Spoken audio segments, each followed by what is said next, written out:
tenemos estrenos de películas que vamos a poder disfrutar, por suerte, en pantalla grande, que no pudieron disfrutarlo en alguno de los otros festivales que se estuvo proyectando. Este es el momento para poder disfrutar de la nueva película de Silvina Esteves, que en este caso es Años cortos, días eternos.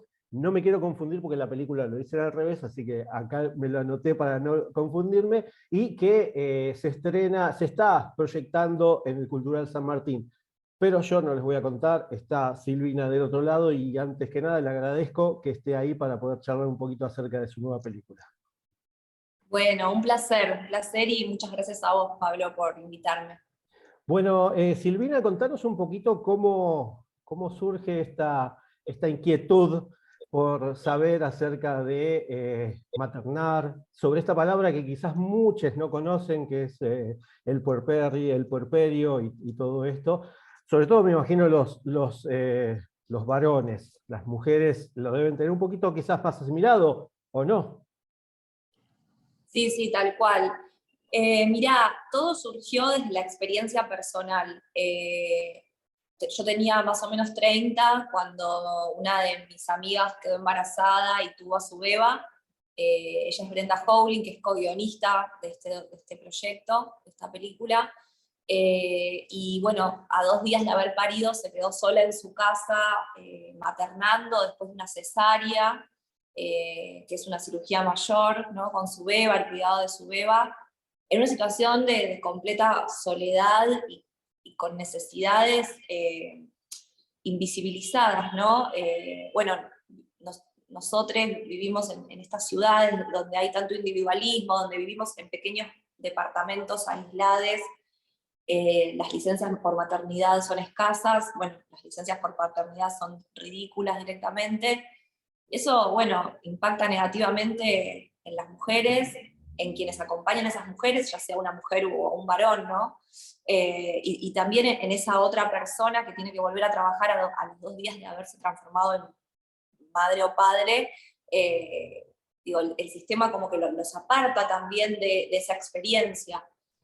Bueno, entonces yo empecé a acompañar a mi amiga, a ayudarla a sostener a la beba mientras ella iba al baño, algo tan sencillo como eso. Y ahí empezamos a registrar, a filmar. De esa instancia surgió un cortometraje que se presentó en el Bafisi, del cual tuvimos, bueno, muy buenas devoluciones en términos de que mujeres se nos acercaban y nos decían qué bueno ver una maternidad real en la pantalla y no ver una maternidad edulcorada, ¿no? Que es lo que siempre sucede en los relatos sobre maternidad. Eso fue en el 2017. Por suerte, ahora estas cuestiones son un poquito más visibles, todavía tenemos mucha batalla que dar. Pero bueno, en ese momento yo tenía 30 años, nunca había escuchado la palabra puerperio, nunca me la habían dicho ni mis amigas, ni mis hermanas, ni mi madre, ni mis tías, ni nadie. Y al no nombrarse una etapa de la vida también implica no visibilizar los derechos que esa etapa necesita, ¿no? O sea, no se visibiliza las implicancias de esa etapa. Es como una gran frustración en esta época, o al menos eso fue nuestra experiencia al registrar mujeres que estaban atravesando esa instancia de la vida, entre las expectativas y lo que realmente después sucede. Porque hay todo un sistema que invisibiliza esos derechos, que no acompaña. Así que bueno, fue así como empezó el proyecto. En el medio hicimos una serie que se llama No sé cómo volver, que también aborda esta temática, que está en Cinear, estuvo en Flow, ahora está en Cinear. Y bueno, y empezamos a buscar a nuestra protagonista, dijimos, bueno, ¿por qué no hacer, más allá del corto, un largometraje documental? Ampliándolo a otras experiencias, no solo a la de Brenda. Entonces empezamos a buscar, bueno, distintas mujeres que estén atravesando esa instancia de la vida, y bueno, de alguna manera todas coincidían en determinados aspectos y en determinadas cuestiones. No quiero spoilear mucho la película, pero bueno, ellas empezaron a cuestionarme a mí en un momento dado. Y me preguntaban por qué yo hago una película sobre la maternidad sin ser madre. Al principio eso a mí me parecía raro porque yo pensaba, bueno, a los directores varones no le preguntan por qué haces una película de guerra si nunca fuiste a la guerra, o por qué una película de asesinato si no asesinaste a nadie, ¿no? Como, entonces me sentí, un poco me enojaba esa pregunta, pero después la verdad es que la incorporé y me la empecé a hacer de verdad, porque yo hacía esta película sin ser madre. Y bueno, eso generó como el devenir de toda una segunda instancia de rodaje de la película, que bueno, es un documental que tomó 4 años de rodaje, que tiene que ver con esa pregunta, ¿no? Y con la, como explorar todas las cuestiones, ¿no? que suceden en maternidades elegidas, en maternidades, y la película aborda maternidades en un sector social y económico con determinados privilegios, si se quiere, o determinadas cuestiones satisfechas, maternidades elegidas, en pareja, digo, aún así hay un montón de cuestiones bueno, que hay que visibilizar, que hay que charlar, que hay que rever, y también, bueno, qué costo tiene elegir ser madre en esta sociedad y qué costo tiene elegir no serlo también, ¿no? Como que un poco eso es lo que a mí me representa. Entonces, por eso pensamos que esta es una película que no es por ahí la película hecha por madres, para un público que solo son mujeres madres, sino al contrario, más bien para quienes se estén haciendo esta pregunta, tanto por el sí como por el no, tanto por el hecho de decidir ser madre como por decidir no serlo, y obviamente también para varones, ¿no? La maternidad, la paternidad es algo que atraviesa la humanidad entera, no solo a las mujeres. Sí, exactamente. Es algo que por lo menos uno cuando ve la película se da cuenta de cuánta quizás desinformación, tanto de un lado como del otro, quizás tenemos, me incluyo, y que no es tan difícil llegar a conocer y a saber, y a esto, a visibilizar, ¿no? A seguir invisibilizando las situaciones. Y vos contabas un poco ahí acerca de estas 2 etapas que tiene, las 2 etapas que tiene casi la película, que al principio venía todo bien, después cambia un poquito, sin spoilear, vamos a decir. ¿Cómo fue replantearte? Porque me imagino que en 5 años que va la película, que pasa el tiempo, ¿cómo fue replantear y si hubo problemas para volver a encaminar esto que tenían pensado al principio junto con Brenda?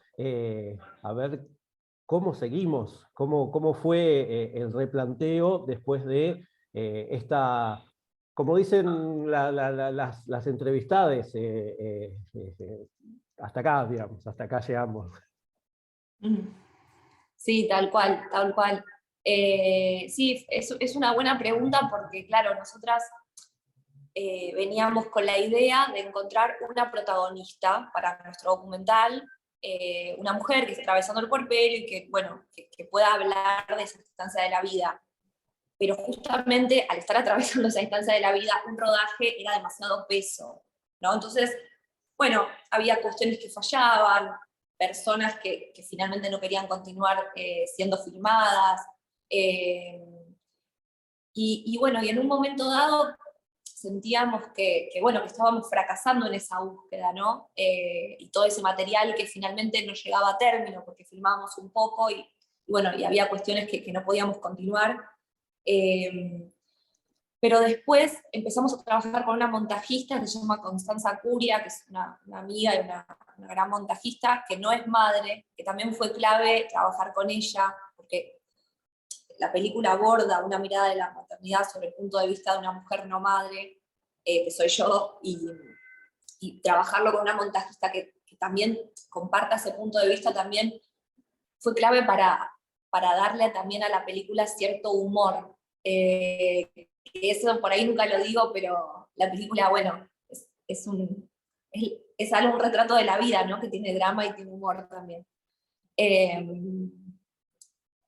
Y entonces con ella, con Constanza, empezamos a incorporar en la película todo eso que había fallado. Nos empezamos a dar cuenta que el hecho también de la frustración es algo inherente también al puerperio, ¿no? Una está con una demanda enorme, y entonces plantearse querer hacer las mismas cosas que una hacía antes de ser madre, tener una gran frustración, ¿no? En el día a día, ni siquiera las mismas cosas, algunas cosas, digo, es una demanda súper grande el hecho de tener un bebé, y que todo el peso, ni hablar de que todo el peso recae en general en las mujeres.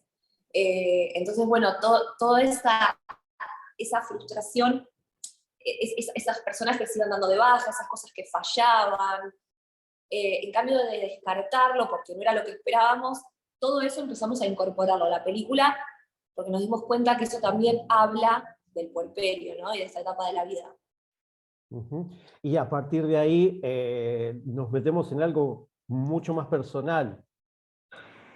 Tú parte de esto de indagar, de visibilizar, y te metes dentro de tu familia también. ¿Cómo fue esto de indagar en lo personal, en lo familiar, esta pregunta quizás que muchos se hacen y que te la terminan haciendo a vos también?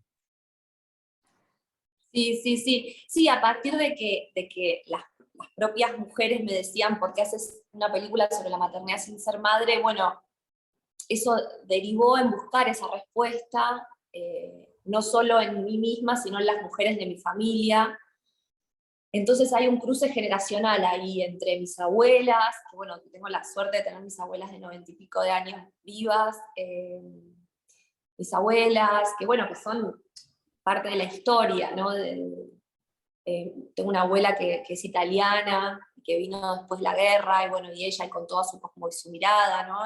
Eh, Después están mis hermanas que tienen 20 años, mi mamá, mi tía, y ahí como que la película genera como este diálogo generacional que la verdad que estuvo bueno, porque, por ejemplo, una de mis abuelas dice, mira, está buenísimo que se hagan estas cosas, que nos preguntemos estas cosas, porque no puede ser que todos los privilegios sean de los varones. Mi abuela tiene 90 y pico de años, y es una persona que está en contra del aborto, que dice que ser madre es el fin para el cual fuimos creadas. Sin embargo, le parece bien cuestionarse, bueno, digamos, el statu quo del patriarcado, ¿no? Como cuán necesario fue para todas nosotras como empezar a hacernos todas estas preguntas, que ya venían las feministas haciéndoselas desde hace muchísimos años, pero por suerte el movimiento feminista cada vez, bueno, cobra más masividad y nos habilita a preguntarnos por nuestro deseo, ¿no? Que de eso va la película finalmente, por la pregunta sobre el propio deseo. Ujú. Y la película tiene mucho más allá de que pueda ser personal o no, tiene mucho de lucha feminista, de esto de las injusticias sociales, de invisibilizar, como vos también decías, y de conocer cosas que estaban ahí ocultas. La película se presentó en varios festivales. ¿Cómo fue la repercusión? ¿Cómo fue la charla? Como comentabas al principio de gente que después de ver la película, quizás el corto, cuando se presentó en Bafisi, cuando presentaste el largo, que se presentó en el Feedback, en varios festivales del país y más, ¿cómo fue el recibimiento y si tuvo ida y vuelta después de las proyecciones? Sí, sí, sí, la verdad que fue muy lindo. Bueno, estuvo en La Habana, la peli, en varios festivales más. Muchos fue en pandemia, fue durante la pandemia, entonces, bueno, eso imposibilita el acompañamiento de la película en términos, digamos, físicos. Entonces después, bueno, la instancia de evolución se ve más acotada. Pero lo que está pasando ahora, que está en el Cultural San Martín, que va a estar el sábado 16, el viernes 22, el domingo 24 y el jueves 28, quedan 4 proyecciones, todas a las 7 de la tarde en el Centro Cultural San Martín. Lo que me está pasando es que después por ahí, después de la proyección, me quedo charlando con gente, con mujeres que tienen 30 y pico como yo y que se están haciendo la pregunta y que si como están las cosas ahora en esta sociedad nos sentimos cómodas para ejercer ese rol, qué tendría que pasar para que nos sintamos cómodas, tenemos el deseo, es un mandato, qué pasa con eso, hay otras formas de maternar, claro que sí, ¿no? De hecho en la película se pone de manifiesto, yo no soy madre, pero de alguna manera siento que ya he maternado de otras maneras. Incluso para mí la película misma es maternar un proyecto y parirlo, ¿no? Entonces, como, bueno, ¿cuáles son esas otras maneras de maternar amigas, a gente, digo, sin ser madres en términos biológicos, ¿no? Como, bueno, eso, me parece muy interesante que la peli se abre como más allá del público de las madres y también de alguna manera lo que me está pasando es que me devuelve la película una compañía en todas esas mujeres que tienen esta edad y que dicen, bueno, y el reloj biológico, y qué hacemos, y bueno, y cómo sería esta curiosidad que tenemos por cómo sería ser madres. Y bueno, personalmente me estoy sintiendo muy acompañada por las espectadoras. Bien, bien. Es lo bueno del documental, de encontrar estos pares también para poder ver y bueno, sentirse también identificada. Vos comentabas que, bueno, No sé cómo volver está en Cine.ar, una producción, una serie junto a Lara y Escuela de Vida, también están las tres producciones en Cine.ar. El Porvenir, no sé si, creo que no está en Cine.ar. No, no, eso es un corto que hice hace unos cuantos años, no está en Cinear. En Cinear está Escuela Vida, que esa fue mi primera peli, que aborda una escuela pública en medio de un bosque al lado del mar, donde se enseña con educación alternativa. Después estaba Y Babilonia, que es un videodanza documental con el combinado argentino de danza, que mezclan malambo, breakdance, hip hop. Es muy interesante la compañía esa, cómo trabaja, y también tiene una función social muy, muy interesante. Lara es una serie de una amiga mía que se llama Juliana Escúa, una guionista y dramaturga y actriz, en la que colaboré en un capítulo, pero es de autoría de ella. Y bueno, y después está No sé cómo volver, que es esta serie de 8 capítulos, perdón, sobre el puerperio que está en Cinear. Así que si se quedaron con ganas de ver un poquito más de la lucha feminista y conocer un poco más acerca de todo esto y bueno, de la filmografía de Silvina, ahí tienen un poquito en Cine.ar gratis. Así que eso también es más que importante. Por último, preguntarte si cuántas veces ya te consultaron si decidiste maternar después de haber realizado la película, después de haberla proyectado. Ya nos spoileaste que todavía no sos madre, pero me imagino que cada vez que termina una de las funciones te deben preguntar siempre lo mismo. Sí, tal cual, tal cual. Cuando saben que por ahí estoy en la sala, o la gente que por ahí me ve y que dice, ella debe ser la directora, termina la película y me miran y no tengo una respuesta. Es más que nada lo que tengo son preguntas. Bien, bien, ahí está. Es como que todo engloba lo que va a años cortos, días eternos, que como decías vos, se puede ver en el Cultural San Martín, sábado 16, el viernes 22, domingo 24 y jueves 28 de julio a las 19 horas. Ya saben, después seguramente vos, Silvina, estás acompañando la película, así que bueno, cualquier consulta. Sí. Ahí. Yo, la guionista, también Brenda Howling, la montajista Constanza, Curia, después también mujeres que han participado del documental, vamos a hacer varias siempre en las proyecciones. Bien, perfecto. Así que bueno, ya saben. Silvina, mil gracias por la entrevista y bueno, no sé si estás ya, este IGE lo seguís acompañando, por supuesto, pero si ya estás embarcada en algún proyecto nuevo. Sí, sí, estamos en instancia de postproducción con un documental sobre feminismos latinoamericanos. Son pequeñas historias sobre feminismos cotidianos, de puertas adentro, Esa es una película que codirijo con Marlene Greenberg, donde también participa Brenda Howling como guionista, Sol Bonelli. Bueno, somos un equipo de todas mujeres que intentamos, bueno, abordar contenidos con perspectiva de género y también llevar esa perspectiva de género a la forma de producirlos, ¿no? Y laburar de una forma más transversal. La verdad que lo disfrutamos mucho, así que bueno, próximamente estará disponible ese nuevo documental. Bien, entonces a la espera de esa nueva producción. Mientras tanto, ya saben, si no se meten en la página del Cultural San Martín, ahí van a tener bien los horarios y van a poder ver la dirección y todo, para poder disfrutar de Años Cortos, Días Eternos de Silvina Esteves, que te agradezco muchísimo que hayas charlado un ratito acá conmigo. Muchísimas gracias a vos, Pablo. Un saludo. Chau, chau. ¿Van a ser madre? ¡Qué pregunta! ¿Cómo no va a valer la pena cumplir el fin para el cual fuimos creadas? ¿Qué necesita una madre? Sí necesito ir a la facultad y sí necesito trabajar, pero por ahí siento que como que la carga mental es muy grande. Si te haces tantas preguntas, no lo haces. Yo creo que si alguien que tiene deseo de ser madre se empieza a hacer todo esto y no es